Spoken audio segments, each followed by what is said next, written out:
Captain Jake Morrison stood at the observation deck of Orbital Station Gamma 7, watching as the alien ship approached. The massive vessel looked nothing like the blocky human warships he was used to. It was smooth and curved, with a silver surface that seemed to shift colors in the starlight. After 3 years of long-distance radio talks, the Centauri were finally coming to meet humans face to face. "Sir, they're asking permission to dock," said Lieutenant Lisa Parker from behind him. She was his weapons specialist, a sharp woman who knew every gun on the station better than anyone else. "Granted," Jake said. He straightened his uniform and checked his sidearm. The M47 kinetic rifle hung across his back, its familiar weight comforting. Beside it, his plasma rifle hummed softly with stored energy. Like all human soldiers, he carried both weapons as standard equipment. The docking process took 20 minutes. Jake had never seen alien technology work before, and he had to admit it was impressive. Their ship connected to the station without making a sound. No sparks, no grinding metal, just a soft click that meant they were locked together. Airlock opened with a hiss. Ambassador Veltar stepped through first. He was tall and thin, with pale blue skin and large dark eyes. His movements were graceful, almost like he was floating. Behind him came Commander Crix, who was clearly a soldier. Crix was broader and moved with the careful steps of someone used to fighting. "Captain Morrison," Veltar said in perfect English. His voice had a musical quality that made Jake think of wind chimes. "It is an honor to finally meet in person." "Welcome to Gamma 7, Jake replied. He gestured to Lisa. "This is Lieutenant Parker, my weapons officer." Crix's large eyes focused on the rifles across Jake's back. His head tilted slightly, like a curious bird. "Interesting equipment, Captain. Are those ceremonial weapons?" Jake and Lisa exchanged a quick look. They had expected this question. "No. Sir, standard issue for all human forces. Both of them?" Veltar asked. His tone was polite but confused. "We detected energy signatures from your plasma weapons during our approach. But those other devices..."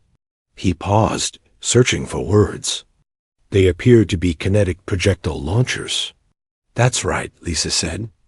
"Chemical propellant metal projectiles. We call them kinetic rifles." Commander Crix made a sound that might have been laughter. "How fascinating. Your species maintains historical weapons alongside modern technology. Is this due to resource limitations?" Jake felt his jaw tighten slightly. "No, sir. We have plenty of resources." "Ah," Veltar said quickly, sensing the tension. "Perhaps it is a cultural tradition. Many species keep ancestral weapons for ceremonies." "They're not ceremonial," Jake said. "Every human soldier trains with both weapon types. Both are considered equally important." The two aliens looked at each other. Jake could see them trying to understand. To them, it probably seemed like humans were carrying stone axes alongside laser guns. "Shall we begin the tour?" Jake asked. They walked through the station's main corridors. Veltar and Crix observed everything with interest. Human technology was clearly primitive compared to theirs, but it was solid and functional. The walls were thick metal instead of the energy-formed materials the Centauri used. The lights were simple bulbs instead of plasma strips dot in the armory. Lisa showed them the station's weapons. She started with the plasma rifles, explaining their energy output and targeting systems. The aliens nodded approvingly. This was technology they understood. Then, she picked up an M47 kinetic rifle. "This fires a metal projectile using chemical propellant," she said. "Muzzle velocity is about 900 meters per second. Range is effective to 800 meters. Crix examined the weapon with the same interest someone might show an antique. "The engineering is quite solid," he admitted. "But surely the plasma weapons are more effective?" "Depends on the situation," Lisa said. "How so?" Veltar asked. Lisa looked at Jake, who nodded. Plasma weapons are excellent against most targets, she said, but they have limitations. They can be scattered by certain atmospheric conditions. Energy shields can deflect them. Electronic interference can disrupt the targeting systems. And the kinetic weapons? Crix asked. A bullet doesn't care about electronic interference, Jake said. It follows physics. Point, shoot, hit target. The aliens looked puzzled. Veltar spoke carefully. But Captain, surely you understand that such weapons are primitive? Our defensive systems are designed for energy-based threats. I'm sure they are, Jake said. Something in his tone made both aliens pause. Commander Crix's military training kicked in, and he studied Jake's face more carefully. There was something there he didn't understand, but it made him uncomfortable. Continued the tour. In the training room, human soldiers were practicing with both weapon types. The aliens watched as soldiers switched smoothly between plasma rifles and kinetic weapons, treating both with equal respect. Your training is very thorough, Veltar observed. Has to be, said Sergeant Tom Rooks, who was running the session. Never know what kind of fight you'll face. What do you mean? Crix asked. Tom shrugged. Sometimes the fancy stuff doesn't work. Sometimes you need something simple and reliable. The aliens exchanged another look. Jake could see they thought humans were being overly cautious, maybe even paranoid. Later, in the conference room, the Zantari shared their own weapons technology. They demonstrated sleek energy rifles that could cut through starship armor.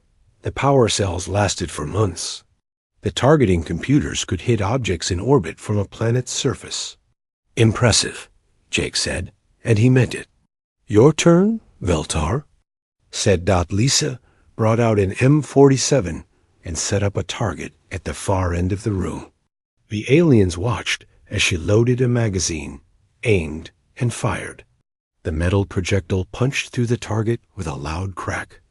Very nice, Crix said politely. Jake could tell he was being diplomatic. The projectile travels at 900 meters per second, Lisa said. It carries kinetic energy of about 3,000 joules. Quite respectable for such a simple system, Veltar agreed. What they didn't say, but Jake could see in their faces, was that they thought humans were like children playing with toys. Next to adult equipment, the meeting ended with formal exchanges of technical data and diplomatic pleasantries. As the aliens prepared to leave, Veltar made one final comment. Captain Morrison, if you don't mind me saying, your species has accomplished remarkable things. These weapons, while primitive, show excellent craftsmanship. Perhaps in time, as your technology advances, you'll find less need for such traditional approaches. Jake smiled. Maybe, he said. After the aliens left, Lisa found Jake back at the observation deck. They think we're crazy, she said. Yep. Should we have explained more? Jake watched the alien ship disappear into hyperspace. They'll figure it out eventually. Think so? The galaxy's a dangerous place, Lisa. Sooner or later, they'll run into something their fancy energy weapons can't handle. When that happens, they'll remember this conversation. Lisa nodded. She understood what Jake meant. Human weapons weren't primitive. They were reliable. And in a universe full of unknown threats and unpredictable technology, reliability might be the most advanced feature of all. The report that Ambassador Veltar filed that night described humans as a species with inexplicable attachment to outdated ballistic technology. He recommended patience and understanding as humanity gradually adopted more sophisticated weapon systems. He had no idea how wrong he was. Sergeant Alex Turner was drinking his morning coffee when the alarm started screaming. The sound echoed through the corridors of New Denver Colony, cutting through the usual noise of mining equipment and atmospheric processors. Alex dropped his cup and ran for the command center. What's the situation? He asked as he burst through the door. Corporal Maria Santos looked up from her console, her face grim. "Pirates, Sarge. Big group, coming in fast. Dr. Clark says they're broadcasting surrender demands." Alex cursed under his breath. New Denver was a small mining colony on the edge of known space. They had valuable rare earth deposits, but only a tiny garrison to protect them. 12 human Marines against whatever was coming their way. Dr. Ben Clark, the colony administrator, was pale with fear. "They're calling themselves the Rift Pirates," he said. "Captain Dex Moore is demanding we surrender all our processed materials. If we refuse, he says he'll take them anyway and kill everyone." Through the command center's windows, Alex could see the pirate ships approaching. There were at least 6 vessels, all different designs. The pirates were a mixed group of different alien species who had banded together to raid the outer colonies. They had been terrorizing settlements for years, and no one had been able to stop them. "How long until they're in weapons range?" Alex asked. 5 minutes, Maria replied. Alex grabbed his communicator. "All Marines, report to defensive positions. Load plasma rifles and prepare for hostile contact." The colony's defenses were basic. A few automated turrets, some energy barriers, and whatever weapons the Marines carried. Against 6 pirate ships, it didn't seem like much. The first pirate ship landed outside the colony's main gate. It was an ugly, patched-together vessel that looked like it had been built from spare parts. More ships followed, surrounding the colony. Alex counted at least 40 pirates as they poured out of their ships. "Humans of New Denver," came a voice over the communication system. It was rough and harsh, with a strange accent. "I am Captain Dex Moore. You will surrender your processed materials immediately, or we will take them by force." Dr. Clark picked up the communicator with shaking hands. "Captain Dexmore, we're just miners. We don't want any trouble. Can't we work something out?" Dexmore's laugh was like grinding metal. "There is nothing to work out, human. Give us what we want, or die. You have 5 minutes to decide." Alex watched through the windows as the pirates set up their positions. They moved with military precision, which meant they were experienced fighters. Worse, he could see the shimmer of energy shields around their bodies. Personal force fields that would stop most weapons. "Maria, can our plasma rifles get through those shields?" he asked. Maria shook her head. "Not likely. Those look like military-grade barriers. Our colony-level weapons won't have enough power." Alex felt a cold knot form in his stomach. They were outnumbered, outgunned, and their weapons were useless against the pirates' defenses. It looked hopeless, but then he remembered something from his training. Something about dealing with enemies who had superior technology. "All Marines," he said into his communicator, "switch to legacy protocols. I repeat, legacy protocols." There was a moment of confusion on the communication channel. Then Maria's voice came through, understanding in her tone. "Roger that, Sarge." Switching to kinetic weapons. Alex smiled grimly as he slung his plasma rifle across his back and pulled out his M47 kinetic rifle. Around the colony, he could see other Marines doing the same thing. Dr. Clark looked confused. "Sergeant, what are legacy protocols?" he asked. "Old-fashioned fighting, Doc," Alex replied. "Sometimes the best way to deal with fancy technology is to ignore it completely." The 5 minutes were up. Captain Dexmore's voice came over the communicator again. "Your time is finished, humans. Attack." The pirates charged toward the colony's gates. Their energy weapons lit up the morning sky with brilliant flashes of light. The colony's automated turrets returned fire, but their plasma bolts scattered harmlessly against the pirates. Shields. Alex aimed his kinetic rifle at the closest pirate and pulled the trigger. The chemical propellant exploded, sending a metal bullet flying at 900 meters per second. It hit the pirate's energy shield and passed right through like the shield wasn't even there. The pirate fell backward, surprised and wounded. Around him, his companions stopped their charge, staring in confusion. Their shields were supposed to protect them from any weapon. What just happened? One of them shouted Maria had taken position in the colony's communication tower, which gave her a clear view of the battlefield.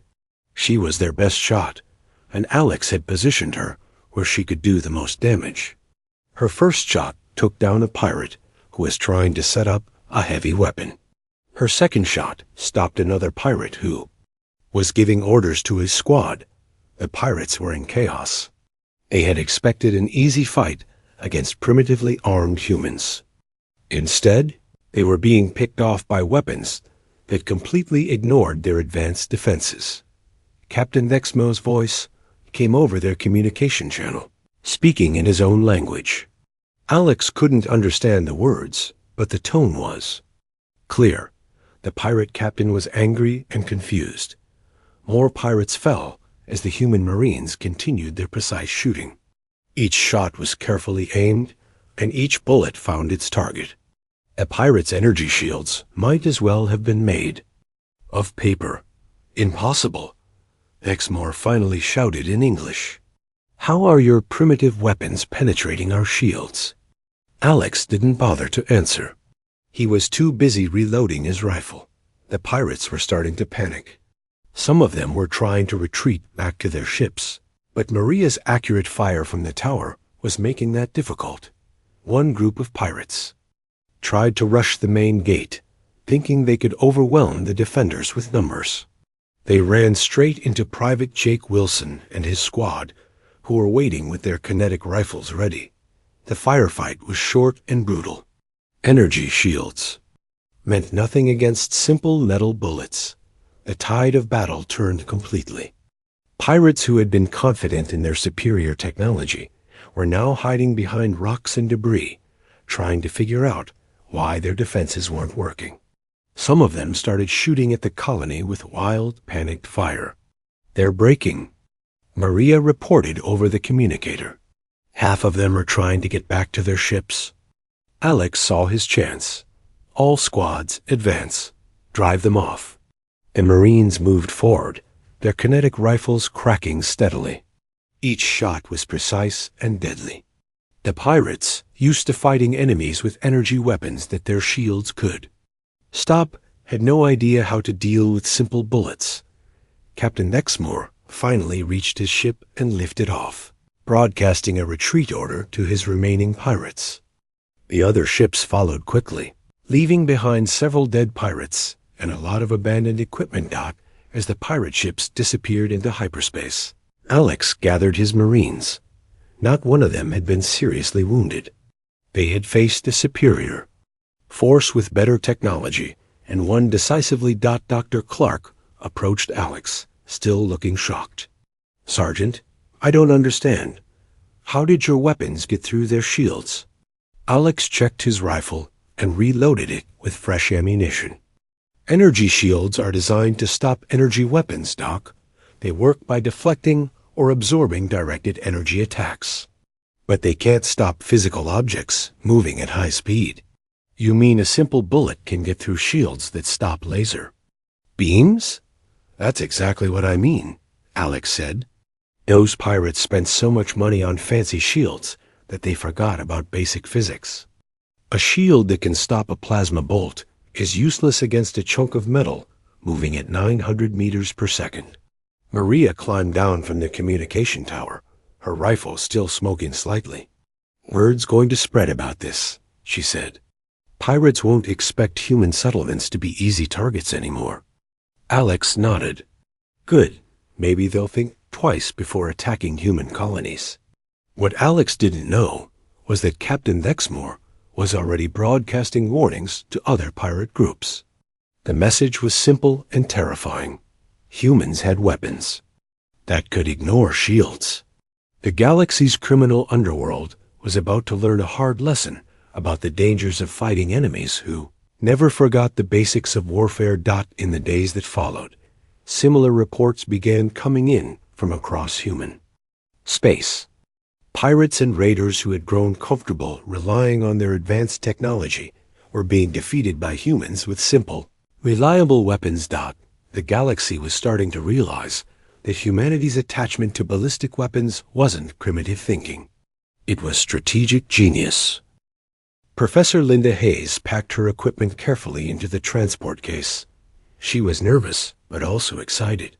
The Zentari Science Academy had invited her to speak at their most important research conference. It was a huge honor for any human scientist, but she knew the real reason for the invitation. Word had spread about human weapons defeating pirates with advanced shields. The galaxy's smartest minds wanted to understand how primitive ballistic weapons could be so effective.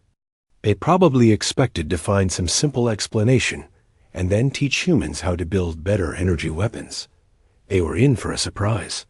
The flight to Rigel Prime took 3 days.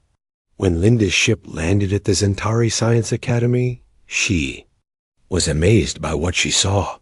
The buildings seemed to grow out of the ground like crystal trees. Everything was smooth and beautiful, with no sharp edges or ugly joints. The technology was so advanced, it looked like magic. Dr. Zikaloth met her at the landing pad. He was tall and thin, like all Zentari, with pale blue skin and large dark eyes. His smile was polite, but Linda could see he was trying not to look condescending. "Professor Hayes," he said in his musical voice, "welcome to our academy. We are very interested in your presentation about human weapons technology."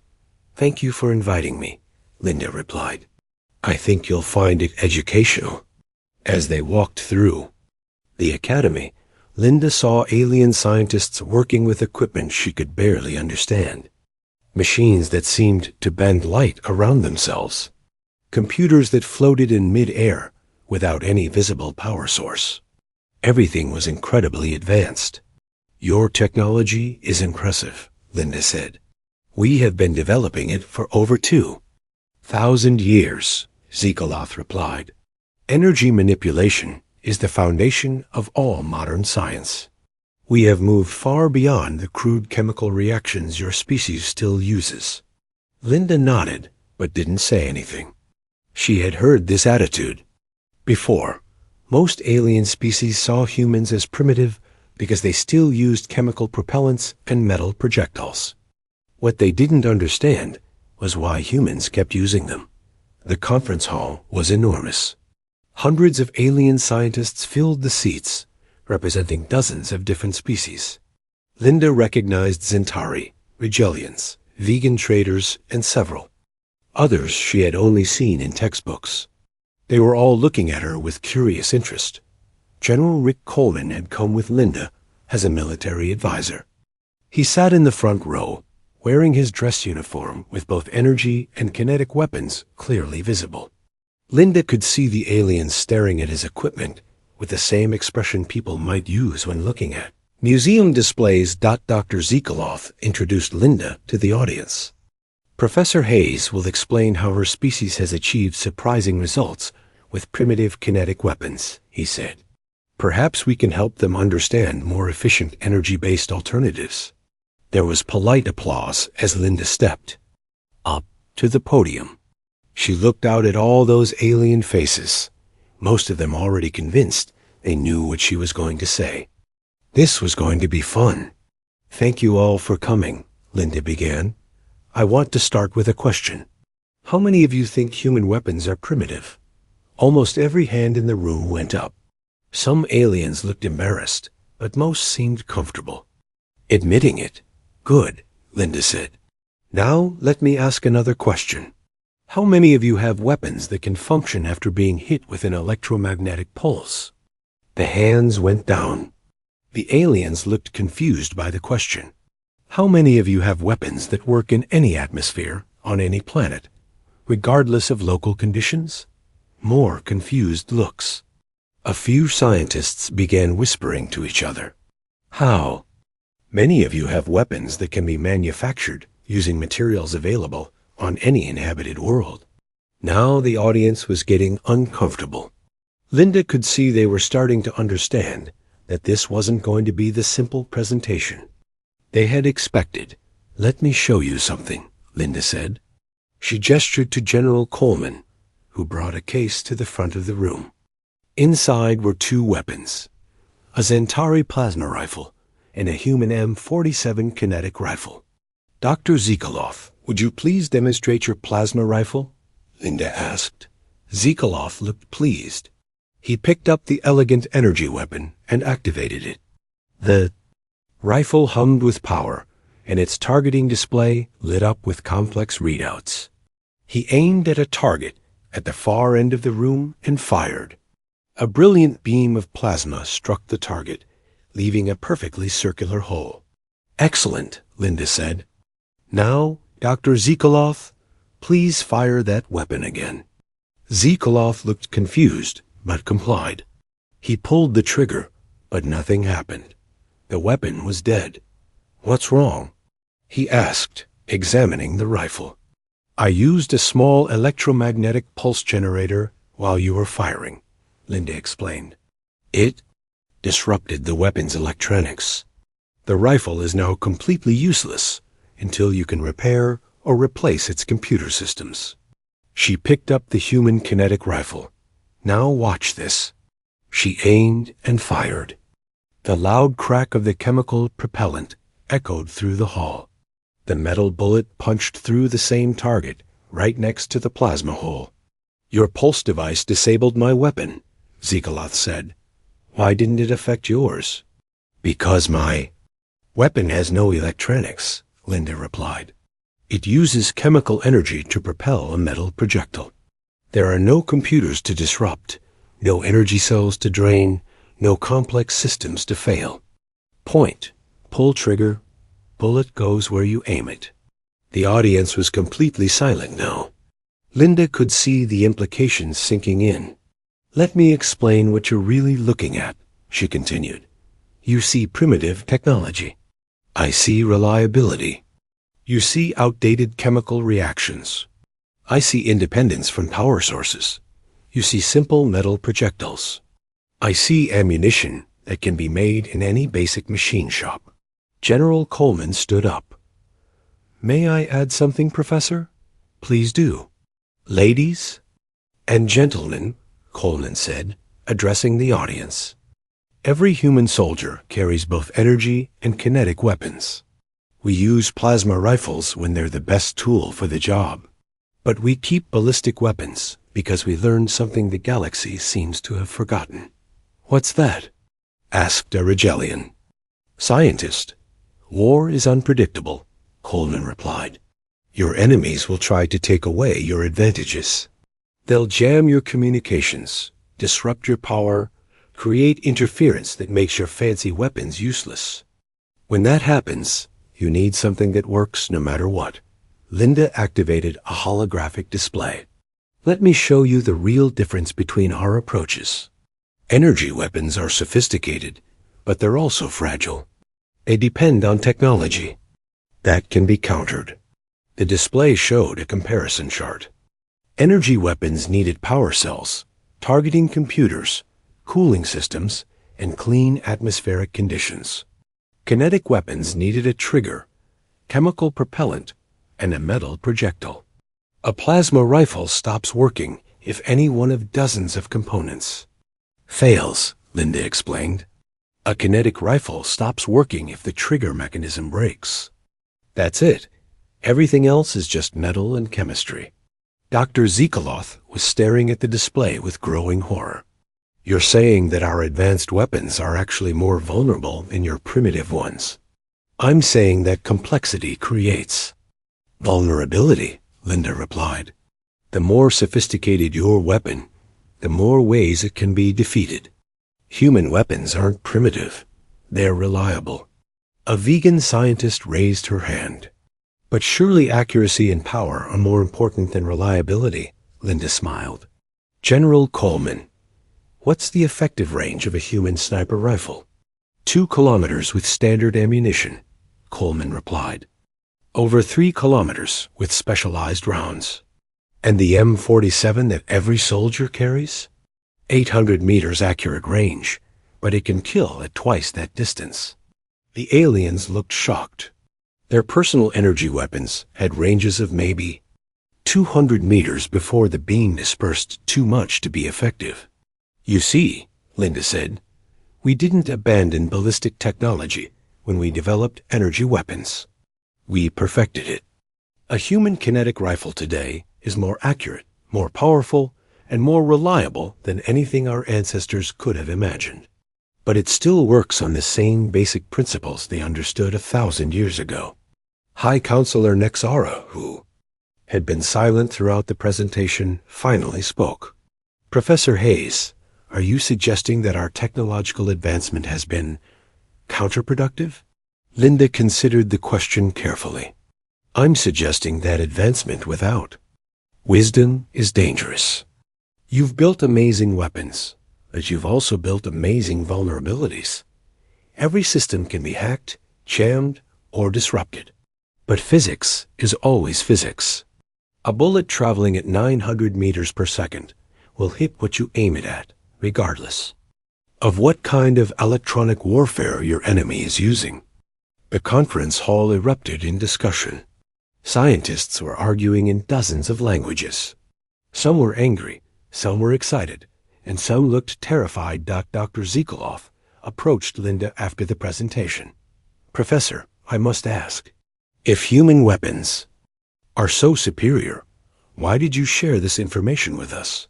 Linda packed her equipment back into its case. Because we're not trying to conquer anyone, Dr. Zikoloff.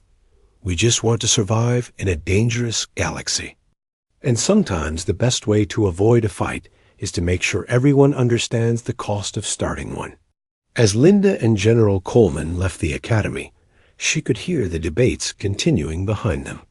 The galaxy's smartest minds were finally understanding what humans had known all along. Sometimes the oldest solutions are the best solutions. And sometimes being PR. Commander Steve Walsh was eating breakfast in the station cafeteria when the emergency alert came through. The message was short and terrifying. A massive hegemony fleet was approaching Kepler Station. Admiral Texfer himself was leading the attack. Steve dropped his coffee and ran for the command center. Kepler Station was one of the largest trading posts on the galactic frontier, home to over 50,000 beings from dozens of different species. It was also defended by only 200 human marines and a handful of patrol ships. Captain Amy Chun was already at her post when Steve arrived. She was his best officer, a tough woman who had fought in border conflicts for 10 years. Her expression was grim as she studied the tactical display. How many ships? Steve asked. 47, Amy replied. All heavy cruisers or bigger. They're demanding immediate surrender. Steve looked at the display showing the approaching fleet. The hegemony was a military empire that had conquered dozens of worlds. They ruled through fear and overwhelming force. Admiral Texfer was known throughout the galaxy as a ruthless commander who had never lost a battle. What does he want? Steve asked. He says he's going to make an example of human military tactics, Amy said. Apparently, our reputation for defeating advanced weapons with primitive ones has reached the hegemony leadership. They don't like it. Steve activated the station's communication system. Texfer's image appeared on the main screen. He looked like a cross between a lizard and a shark, with dark scales and too many teeth. His uniform was covered with medals from his many victories. Human commander, Texfer said in a harsh voice. I am Admiral Texfer of the Hegemony 4th Fleet. You will surrender immediately, or I will demonstrate why your primitive weapons are useless against real military power. This is a civilian station, Steve replied. We have families here, children. This isn't a military target. Texfer's laugh was like grinding metal. Everything is a military target when it serves my purposes. You have made the galaxy believe that simple weapons can defeat advanced technology. I am here to prove them wrong. We're not looking for a fight, Admiral. Too bad, Texfer said, because you're going to get one. Surrender now, and I will make your deaths quick. Resist, and I will make them educational. The communication cut off. Steve looked around the command center at his small staff. They were outnumbered more than 10 to 1, and the enemy had weapons that could destroy the station from long range. Amy approached him. Sir, we can't win a conventional battle. Their firepower is too much for our defenses. Steve nodded. He had been thinking the same thing. But there was another option, one that most species would never consider. Amy, how many of our people have close quarters combat training? All of them, sir. It's standard for human Marines. Good. Send a message to all units. We're implementing urban doctrine. Amy's eyes lit up with understanding. Urban doctrine was a uniquely human tactical approach that focused on fighting inside buildings and ships rather than in open space. Most alien species avoided close combat, preferring to fight at long range with their advanced weapons. Sir, are you sure? Urban doctrine means we'll have to let them get close. That's exactly what it means, Steve said. Send the message. Within minutes, the station's human defenders were preparing for the most desperate kind of fighting. They abandoned the outer defense posts and pulled back to the station's interior. Anyone who couldn't fight was moved to the central core, the most protected part of the station, that the hegemony fleet took positions around Kepler Station. Admiral Texfer broadcast another message, this time to the entire station population. Citizens of Kepler Station, he announced, your human defenders have chosen to resist. Watch carefully as I demonstrate the futility of primitive weapons against superior technology. The first wave of hegemony ships opened fire on the station's outer hull, their energy weapons carved through the metal like it was paper. Entire sections of the station were destroyed in seconds. Anyone still in those areas would have been killed instantly, but the human defenders had already pulled back. They waited in the station's corridors and cargo bays, their kinetic weapons ready. Steve had positioned his people at choke points and bottlenecks, places where the station's layout would force any attackers to come through narrow spaces. Sir, Amy reported over the communicator. They're boarding us. At least 20 different entry points. Let them come, Steve replied. The first hegemony soldiers to enter the station were elite troops with the best equipment their empire could provide. They carried energy weapons that could cut through armor, and their personal shields could stop any directed energy attack. They moved with confidence, expecting to face terrified civilians and a few human soldiers with primitive weapons. Were not prepared for what they found. The station's corridors were narrow and filled with obstacles. The humans had prepared the battlefield, creating cover and hiding spots throughout the interior. When the first hegemony squad rounded a corner, they walked straight into a carefully planned ambush. Private Danny Martinez was waiting behind a stack of cargo containers. He opened fire with his kinetic rifle, and the hegemony soldiers' shields proved as useless as they had been against the pirates. Metal bullets tore through energy barriers like they didn't exist. The same scene played out throughout the station. Hegemony soldiers, used to fighting in open space where their energy weapons had clear shots, found themselves trapped in a maze of corridors where their advantages meant nothing. Captain Chun led a squad through the station's maintenance tunnels. The hegemony had superior numbers, but they didn't know the station's layout. The humans had lived and worked there for years. They knew every shortcut, every hiding place, every way to move unseen. Contact ahead, whispered Sergeant Pete Johnson over the communicator. Full squad of hostiles in Cargo Bay 7. Take them, Amy replied. Johnson's team opened fire from 3 different directions. The hegemony soldiers tried to return fire, but their energy weapons were designed for long-range combat. In the cramped cargo bay, the beams scattered off the metal walls, creating dangerous reflections that threatened their own people. The human weapons had no such problems. Bullets didn't reflect off walls. They went where they were aimed. Period. Admiral. Texfer watched the battle from his command ship with growing confusion. His troops were reporting heavy casualties, but the humans were supposed to be primitive fighters with outdated weapons. How were they winning? Status report, he demanded. Sir, our forces are having difficulty in the station's interior, reported his aide. The human weapons are penetrating our shields, and their tactics are unusual. Unusual how? They're not fighting like civilized beings, sir. They're using the station's structure against us. Fighting in corridors, from hiding places, using guerrilla tactics. Texfer snarled. This wasn't how military battles were supposed. To work, civilized species fought in open space with honor and proper formations. These humans were fighting like animals, using every advantage they could find. Send more troops, he ordered.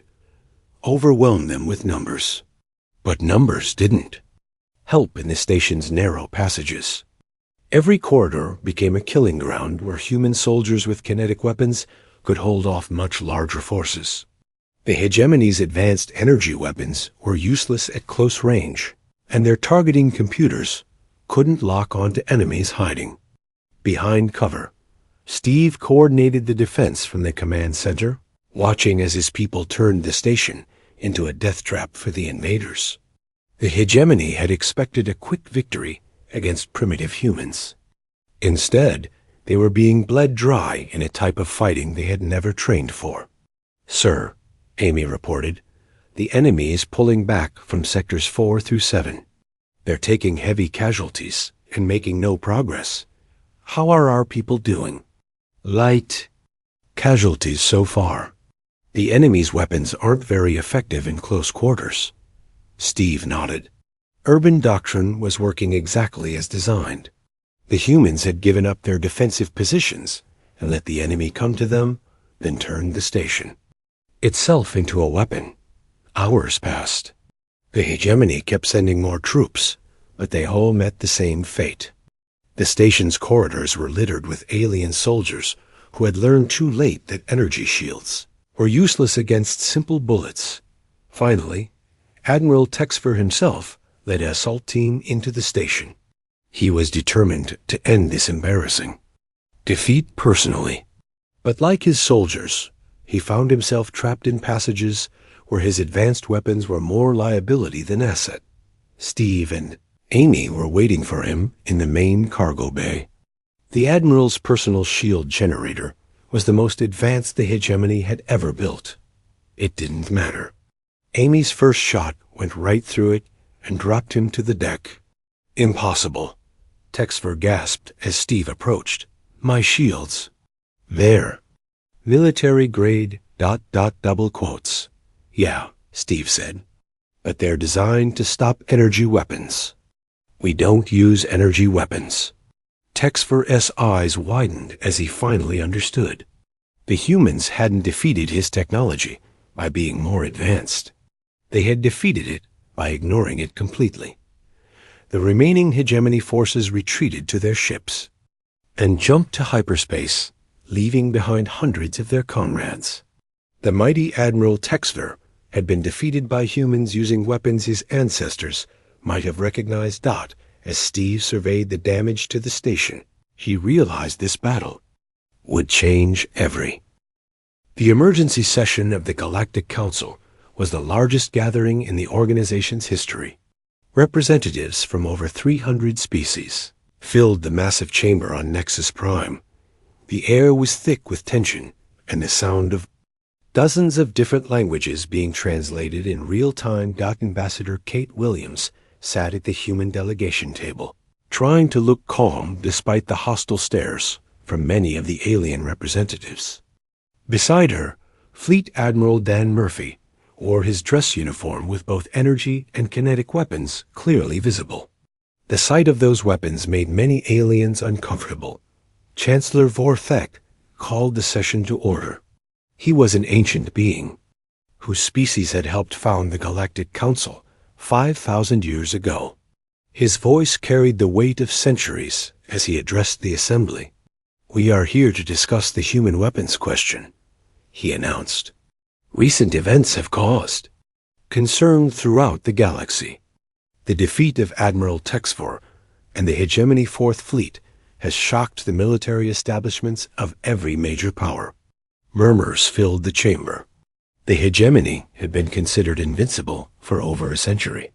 Their defeat by a small group of humans using primitive weapons had sent shockwaves through the galactic community. "The humans will now explain their military philosophy," Vorthak continued. "Ambassador Williams, you may speak." Kate stood up slowly, feeling the weight of hundreds of alien eyes upon her. She had prepared for this moment for weeks, knowing that what she said here could determine humanity's place in the galaxy for generations to come. "Honored representatives," she began, "I want to start by saying that humans are not warmongers.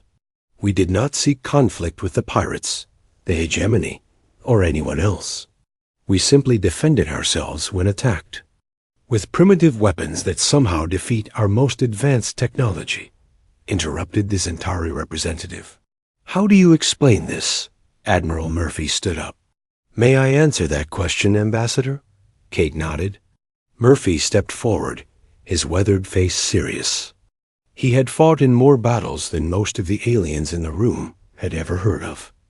"The answer is simple," Murphy said. "We never forgot that war is about more than just technology.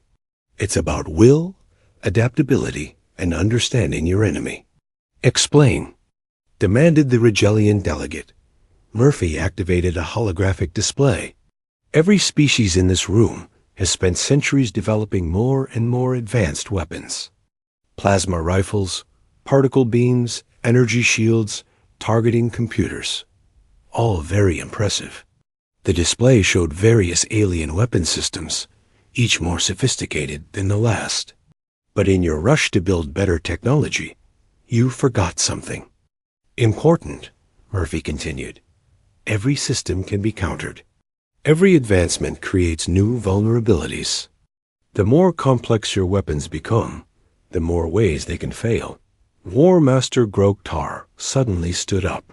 He was a massive, scarred veteran from a species that had been fighting wars for millennia. His presence commanded respect throughout the chamber. "The human speaks truth," Groktar said in his deep, gravelly voice. "I have fought in over 200 battles. I have seen plasma rifles fail in electromagnetic storms. I have watched targeting computers lose their targets in dense atmosphere. I have seen energy shields overload and leave their users defenseless." The chamber fell silent. Groktar was legendary among military leaders. If he was supporting the human position, others would listen. "Continue, War Master," Chancellor Vorthak said. Groktar looked directly at Admiral Murphy. "Human, show them what I have never seen fail." Murphy picked up his kinetic rifle. "This weapon has no computer to jam, no energy cell to drain, no complex systems to overload. It works in any atmosphere, any weather, any electromagnetic environment. The only way to stop it is to physically destroy it." He loaded a magazine into the rifle. "The ammunition can be manufactured on any world with basic industry. The propellant is simple chemistry that your ancestors understood before they discovered fire. The projectile is just metal shaped into an efficient form." Kate took over the presentation. "What you're seeing isn't primitive technology. It's perfected technology. We spent over 1,000 years making these weapons as reliable and effective as possible. We didn't abandon them when we developed energy weapons. We kept both." "But why?" asked the vegan representative. "Energy weapons are clearly superior in most situations." "Are they?" Kate asked. "Let me tell you about the Battle of Kepler Station. Admiral Texver had every advantage. Superior numbers, advanced weapons, better shields. He should have won easily. The display changed to show the layout of Kepler Station. But Admiral Texfer made the same mistake that most species make. He assumed that advanced technology would automatically give him victory. He didn't consider that humans might fight differently than he expected. Admiral Murphy smiled grimly. We call it urban doctrine. Instead of fighting in open space where his energy weapons had clear shots, we drew him into the station's corridors. His plasma rifles became liabilities in close quarters. His targeting computers couldn't lock onto targets hiding behind cover. His shields were useless against bullets. You're saying that inferior weapons defeated superior ones? A hegemony? Representative asked bitterly. No, Kate replied. I'm saying that appropriate weapons defeated inappropriate ones. Energy weapons are excellent for certain situations. Kinetic weapons are better for others. We use both because we understand that different fights require different tools. War Master Groktar spoke again. The humans have rediscovered something we all forgot. War is not about having the best weapons. It is about using the right weapons, in the right way at the right time. Chancellor Vorthik leaned forward. Are you suggesting that our technological advancement has been misguided? Kate chose her words carefully. I'm suggesting that advancement without wisdom is dangerous. You've built incredible weapons, but you've also built incredible dependencies. What happens when your energy weapons don't work? What happens when your shields fail? What happens when your computers are hacked? We repair them, said the Centauri representative. And if you can't? Admiral Murphy asked. If you're in the middle of a battle and your fancy weapons stop working, what do you do then? The chamber was silent. Most species had never considered this possibility. Their technology was so advanced that they assumed it would always work. Humans never made that assumption, Kate continued. We always kept backup plans. Simple weapons that work when complex ones fail. Basic tactics that succeed when sophisticated ones are countered. We never put all our trust in any single approach. The Regellian delegate stood up. You're describing a philosophy of war, not just weapons technology. Exactly, Kate said. That's what makes humans different. We don't just build weapons. We think about war itself. We study it, practice it, and prepare for it in ways that most species find uncomfortable. Because you're primitives, sneered the hegemony representative. War Master Grokkar's eyes flashed dangerously. No, because they remember what war actually is.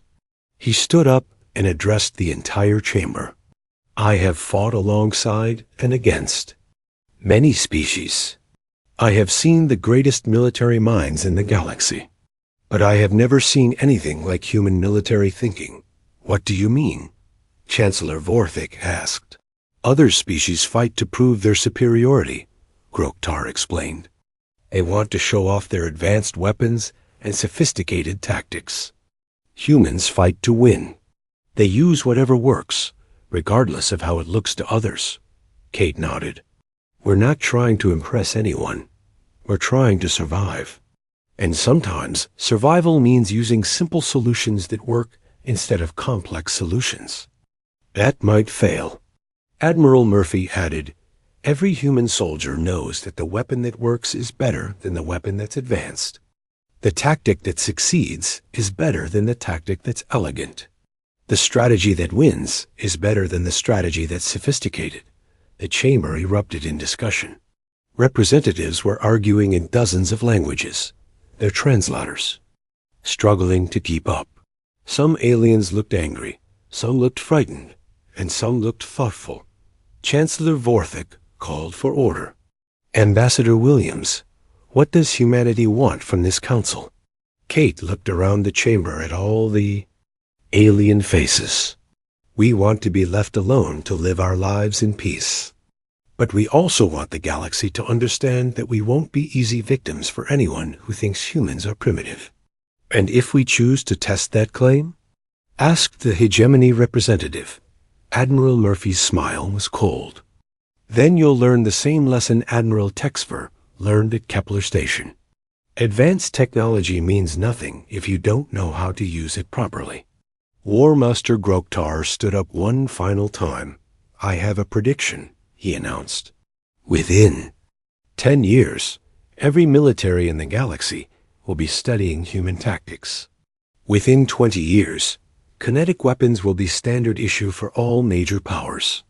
Within 50 years, the humans' approach to warfare will be taught in every military academy in known space." "Why?" Chancellor Vorthik asked.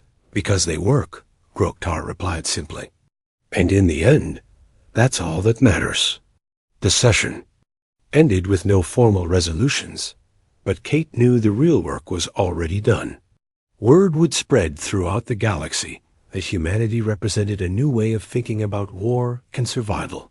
Some species would adapt and learn. Others would stick to their old ways and hope for the best. As Kate and Admiral Murphy left,